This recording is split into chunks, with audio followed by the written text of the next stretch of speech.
الرجيم أعوذ بالله من الشيطان الرجيم بسم الله الرحمن الرحيم بسم الله الرحمن الرحيم قال إني لعملكم قال إني لعملكم من القالين من القالين رب نجني وأهلي رب نجني وأهلي مما يعملون مما يعملون فنجيناه وأهله ونجيناه وأهله أجمعين أجمعين إلا عجوزا في الغابرين إلا عجوز في الغابرين ثم دمرنا الآخرين ثم دمرنا الآخرين وأمطرنا عليهم مطرا وأمطرنا عليهم مطرا فساء مطر المنذرين فساء مطر المنذرين إن في ذلك لآية إن في ذلك الآية وما كان أكثرهم مؤمنين وما كان أكثرهم مؤمنين وإن ربك لهو العزيز الرحيم وإن ربك لهو العزيز الرحيم قال إني لعملكم من القالين قال إني لعملكم من القالين لوط علیہ السلام نے فرمایا یقیناً میں تمہارے عملوں سے بیزار ہوں رب نجنی وأہلی اے میرے پروردگار مجھے بھی نجات دے اور میری اہل کو بھی مما یعملون اس سے جو یہ عمل کرتے ہیں فنجیناہ وأہلہ اجمعین بس ہم نے نجات دی لوط علیہ السلام کو وأہلہ اجمعین اور ان کی تمام اہل کو الا عجوزا فی الغابرین سوائے ایک بڑھیا کے کہ وہ پیچھے رہنے والوں میں سے ہے ثم دمرنا الآخرین پھر ہم نے انہیں ہلاک کیا باقیوں کو وَأَمْطَرْنَا عَلَيْهِمْ مَطَرًا اور ہم نے برسایا ان پر برسانا فَسَاءَ مَطَرُ الْمُنذَرِينَ بس بہت برا برسانا تھا ڈرائے ہوئے پر إن في ذلك لآية یقیناً اس واقعے میں بھی عبرت کی بات ہے وما كان أكثرهم مؤمنين لیکن ان کے اکثر ایمان لانے والے نہیں ہیں وإن ربك لهو العزيز الرحيم اور بے شک آپ کا رب ہی غالب ہے رحم کرنے والا ہے قال انی لعملکم من القالین لوط علیہ السلام کا واقعہ ذکر ہوا آپ علیہ السلام قوم صدوم کی طرف ان کی بعثت کی گئی تھی اور آپ ابراہیم خلیل اللہ کے بھتیجے تھے انتہائی اللہ رب العزت سے ڈرنے والے اور اللہ کی توحید کی لاج رکھنے والے اور اپنی قوم کو ہر قسم کے عذابوں سے بچانے کے لیے ہر تک و دو کی لیکن قوم جو تھی ضد اور عناد بھی تھا ان میں کمال درجے کا اور اپنے عملوں سے باز آنے والے نہیں تھی قوم کے جو سب سے بڑا گناہ تھا وہ یہی تھا کہ وہ خلاف فطرت کام کو اچھا سمجھتے تھے ایک ہے خلاف فطرت کام کرنا اور اس کو چھپ کر جو ہے یعنی اس کو پروموٹ کرنا لیکن ایک یہ ہے کہ بالکل آمنے سامنے بغیر کسی جو ہے حیا کے جو ہے ایسے کاموں کو کرنا، کہ یہ انتہائی ڈٹائی تھی، اور ڈٹائی اللہ کو بالکل بھی ناپسند ہے۔ اور یہ کام تو اتنا برا کام تھا کہ اللہ رب العزت نے، حدیث میں آتا ہے، آپ صلی اللہ علیہ وسلم نے فرمایا کہ دونوں پر لعنت ہے، اور یعنی دونوں کو جو ہے، یعنی دونوں کو قتل کیا جائے۔ یعنی آپ حضرات سمجھ گئے ہیں کہ دونوں کے متعلق آپ صلی اللہ علیہ وسلم کی حدیث میں ملتا ہے کہ دونوں کو قتل کیا جائے۔ اور محدثین فقہاء یہ استدلال لیتے ہیں کہ ایک ایسے شخص کے ساتھ کیا کیا جائے، اس کی 3 سزائیں مقرر کی ہیں۔ پہاڑ سے گرایا جائے، یا جو ہے پہاڑ سے گرانے کے بعد پتھروں سے سنسار کیا جائے، اور یا جو ہے یعنی پہلے سنسار کیا جائے، پھر عبرت کے طور پر اسے جو ہے پہاڑ سے بھی گرایا جائے۔ یہ جو ہے 3 قسم کی سزائیں ذکر کرتے ہیں، اور بعض حضرات کہتے ہیں پہلے کوڑے مارے جائیں، کوڑے مارنے کے بعد سنسار کیا جائے۔ یہ مختلف سزائیں ذکر کی جاتی ہیں۔ یہ فعل انتہائی شنیع ہے، بہت برا فعل ہے۔ آپ صلی اللہ علیہ وسلم کی ایک حدیث اور بھی ہے، آپ علیہ السلام نے فرمایا جو کوئی ایسا کوئی فعل کرے، یا جو اپنی بیوی اپنی زوجہ کے پاس خلاف فطرت طریقے سے آئے، فإن محمدا منہم بریء، تو محمد صلی اللہ علیہ وسلم ان لوگوں سے بیزار ہے۔ تو ایسے کاموں سے خصوصی طور پر اجتناب کریں۔ ایسے کام اپنے یعنی خود تو سوچنا بھی درکنار، دوسروں کے متعلق بھی یہی کہ دوسروں کو بھی بچایا جائے۔ اپنے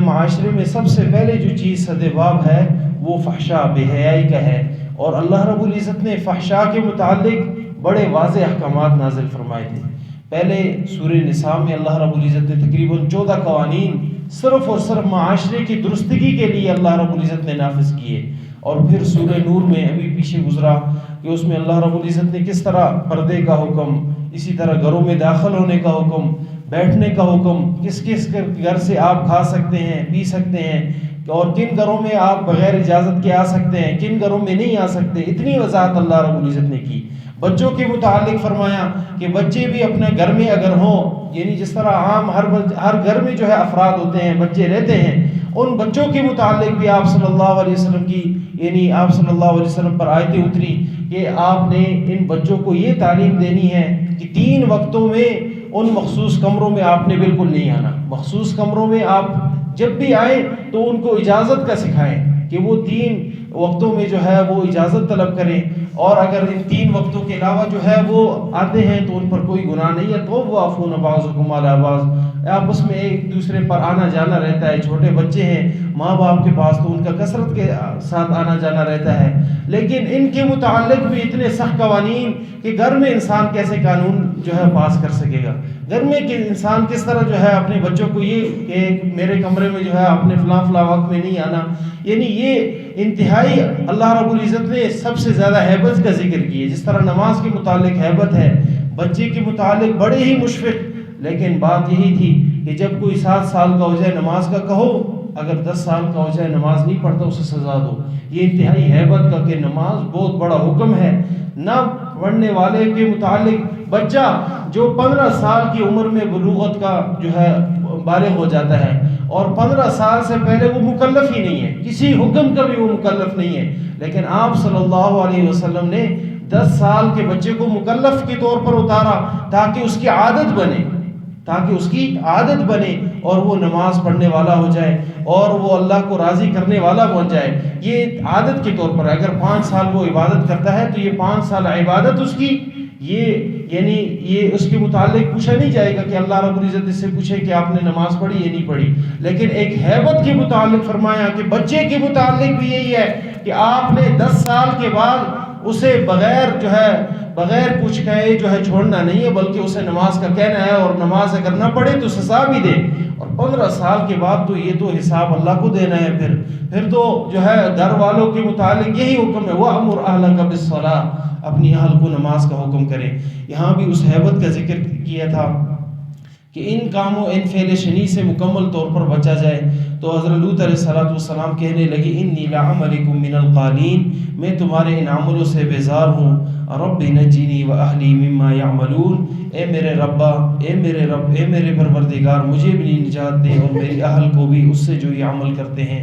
فنجیناہ واہلہ اجمعین، ہم نے نجات دی حضرت لوط علیہ السلام کو اور ان کی اہل کو، تمام کے تمام کو، الا عجوزا فی الغابرین، اور سوائے جو ہے ایک بوڑھیا کہ جو پیچھے رہ جانے والوں میں سے تھی۔ جس طرح میں نے پیچھے ذکر کیا کہ آپ صلی اللہ علیہ وسلم کی ایک روایت میں آتا ہے، حدیث میں آتا ہے، جس کا ابھی مکمل ضمن تو مجھے معلوم نہ ہوا، لیکن ایک روایت میں آتا ہے آپ صلی اللہ علیہ وسلم نے فرمایا کہ قوم لوط 10 کاموں کی وجہ سے ہلاک ہوئی اور میری قوم 11 کاموں کی وجہ سے ہلاک ہوئی۔ ان میں بعض کا ذکر کر لیتا ہوں۔ ایک یہ کہ مردوں کے ساتھ اپنی جنسی تسکین حاصل کرنا، کبوتر بازی کرنا، شراب پینا، ڈھول دھماکے کرنا، اسی طرح جو ہے یعنی غلیل وغیرہ جو ہے استعمال کرنا، غلیل وغیرہ سے جو ہے مختلف، جس طرح پتھر وغیرہ انسان مارتا ہے، اسی طرح جو ہے بیجا پتھر مارنا، یعنی راستے میں کوئی مسافر جا رہا ہے تو انسان پتھر مار لیتا ہے، جو مسافر نہیں، کوئی کتا وغیرہ بھی ہے تو اسے بھی جو ہے پتھر مار لیتا ہے۔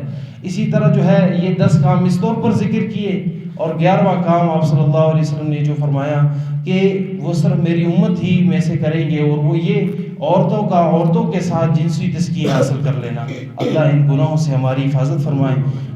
جس طرح ہمارے معاشرے میں بہت سے ایسے گناہ آج بھی اسی طرح عروج پر ہیں، ان گناہوں کا سدباب کیا جائے۔ جس طرح کبوتر بازی ہے، کبوتر ایک پرندہ ہے لیکن اس کے ذریعے سے جوا بازی ہوتی ہے، اور جو ہے بیجا یعنی لوگوں کا حق مارا جاتا ہے۔ ایک کبوتر سے 2 سے 3، یہ کوئی حلال طریقہ نہیں ہے، حرام طریقہ ہے، اس سے مکمل بچا جائے، اور اگر اس طرح ہے بھی تو اسے جو ہے آزاد کر دیا جائے۔ باقی جتنے پرندے ہیں ان کے متعلق یہ حکم نہیں، کبوتر بازی کے متعلق تخصیص ہے، اس لیے کہ کبوتر بازی میں ہی صرف یہ جوا کھیلا جاتا ہے، دیگر پرندوں میں اتنا نہیں ہے۔ باقی یعنی جس طرح غلیل ہے، پتھر مارنا ہے، ان سے تو الحمدللہ ہمارا معاشرہ یعنی بڑے افراد خصوصی اس طور پر توجہ نہیں دیتے، اور لیکن بچوں میں سے بعض اوقات اس طرح ہو جاتا ہے، تو انہیں بھی جو ہے سمجھایا جائے۔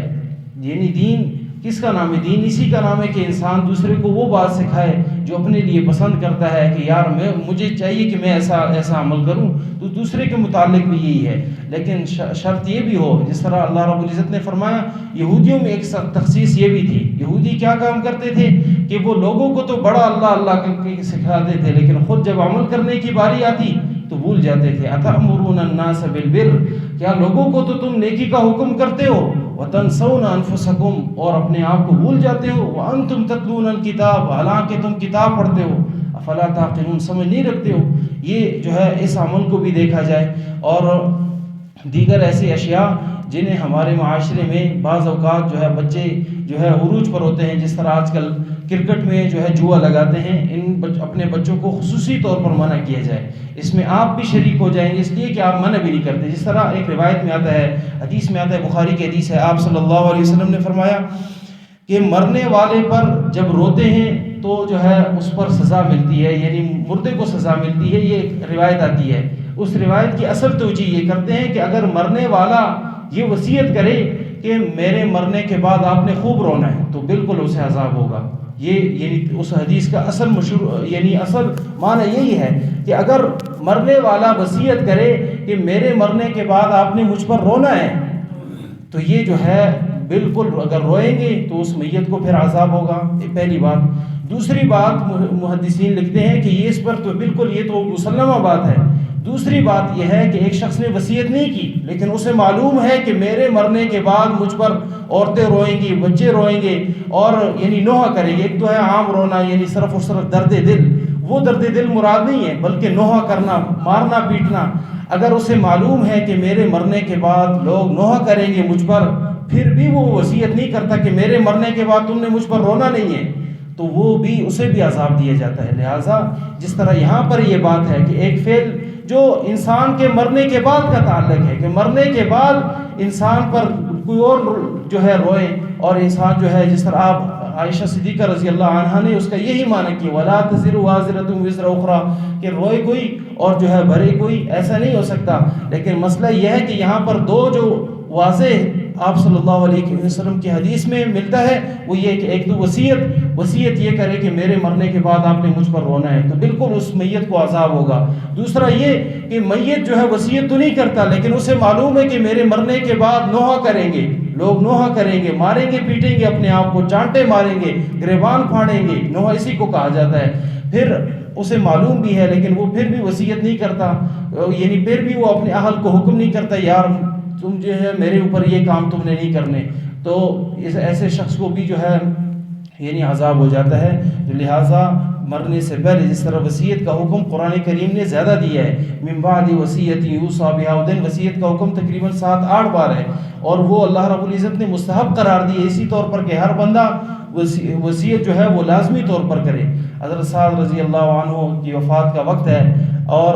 حضرت سعد رضی اللہ عنہ بڑے مالدار تھے، وفات تو ان کی اس وقت نہیں ہوئی لیکن جو ہے یعنی وہ زخمی ہوئے تھے جنگ احد میں، اور انہوں نے وصیت کرنا چاہیے، اللہ کے رسول کیا میں اپنے مال کا کل حصہ وصیت کر لوں؟ فرمایا کل وصیت آپ نہیں کر سکتے، اس کی اجازت نہیں ہے۔ فرمایا نصف کر لوں؟ فرمایا اس کی بھی اجازت نہیں ہے۔ فرمایا ثلث؟ فرمایا والثلث کثیر یعنی ثلث بھی زیادہ ہے لیکن بس ثلث کافی ہے۔ ثلث مال کی وصیت انسان اپنے مرتے وقت کر سکتا ہے، اس سے زیادہ نہیں کر سکتا، اور بیٹوں کے لیے یہ مستحب ہے، کوئی فرض واجب نہیں ہے کہ وہ وصیت کو جو ہے نافذ ہی کریں گے، مستحب ہے کہ وہ جو ہے میت کی وصیت کو نافذ کریں، خصوصاً یہ والی مال والی وصیت، باقی دیگر وصیتوں میں ہر وصیت کا حکم الگ ہے۔ پھر اسی طرح ایک بات یہ بھی ہے کہ اپنے مال میں سے جس طرح مرنے کے بعد لوگ مختلف طریقے اپناتے ہیں، یعنی ایک بندہ مر گیا تو اس پر جو ہے جا بجا جو ہے سارے محلے والے جمع ہو جاتے ہیں، اور محلے والے جمع میت کے مال میں سے جو ہے وہ مختلف قسم کے خیرات کر لیتے ہیں۔ یہ خیرات شرعاً جائز نہیں ہے، کیونکہ یہ تقسیم سے پہلے کی بات ہے، یہ مال اب تقسیم نہیں، اس میں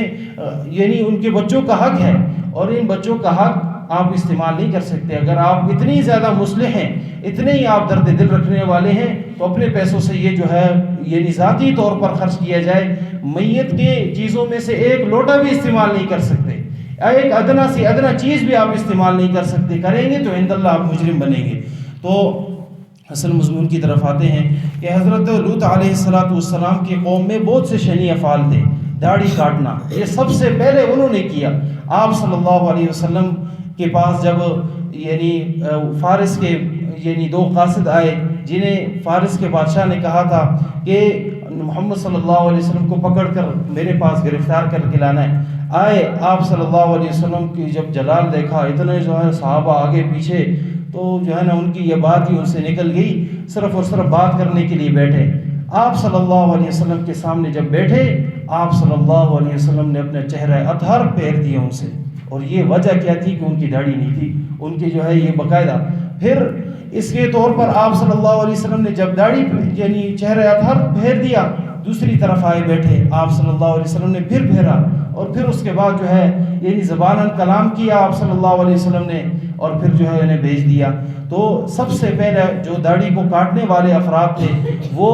قوم لوط کے افراد میں سے تھے۔ داڑھی ایک سنت عمل ہے، اکیلے نبی علیہ السلام کی نہیں، دیگر انبیاء کی بھی سنت ہے، سب سے بڑا عمل ہے، اور انسان کے عملوں میں سے ایک ایسا عمل ہے کہ جو اگر انسان اخلاص نیت کے ساتھ داڑھی رکھ لیتا ہے یہ 24 گھنٹے ثواب کے مترادف ہے۔ اس لیے کہ جس طرح بہت سے گناہ ایسے ہیں وہ 24 گھنٹے انسان کے ساتھ رہتے ہیں، ان میں ایک یہ بھی ہے کہ داڑھی کاٹنے سے 24 گھنٹے انسان گناہ میں رہتا ہے۔ تو باقی گناہ یعنی نماز بے شک پڑھے، دیگر عبادات بے شک کرے، لیکن ایک سنت عمل کے برخلاف اس نے عمل کیا ہوا ہے، اس عمل کو سب سے پہلے ترک کیا جائے۔ اسی طرح جو ہے دوسری بات آتی ہے، مونچھیں ان کی بڑی ہوں گی، جس طرح اس بڑی روایت میں یہ بھی آتا ہے کہ مونچھیں ان کی بڑی ہوں گی، مونچھیں یعنی وہ لمبی رکھیں گے، قوم لوط والے بڑی لمبی مونچھوں والے ہوں گے۔ تو ان میں بھی یہی بات ہے کہ لمبی مونچھیں، جس طرح ایک تو ہوتا ہے ہلکی پھلکی، وہ مراد نہیں ہے، بلکہ جو ہے یعنی جس طرح بہت سے افراد رکھتے ہیں اس پر بڑا خرچہ کرتے ہیں اور بہت لمبی رکھتے ہیں، یہ بالکل جو ہے قوم لوط والا عمل ہے، اس سے مکمل طور پر بچا جائے۔ اور یعنی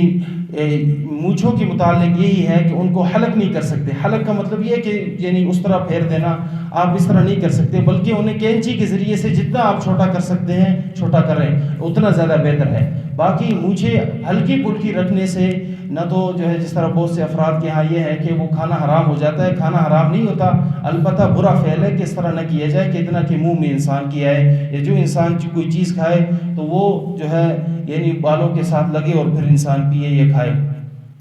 فرمایا ثم دمرنا الآخرین، ان کی جو ہے ایک بڑھیا بچی حضرت قوم لوط، حضرت لوط علیہ السلام کی بیوی ایمان نہیں لائی تھی۔ اللہ رب العزت نے وَضَرَبَ اللَّهُ مَثَلًا لِّلَّذِينَ كَفَرُوا امْرَأَتَ نُوحٍ وَامْرَأَتَ لُوط، فرمایا کہ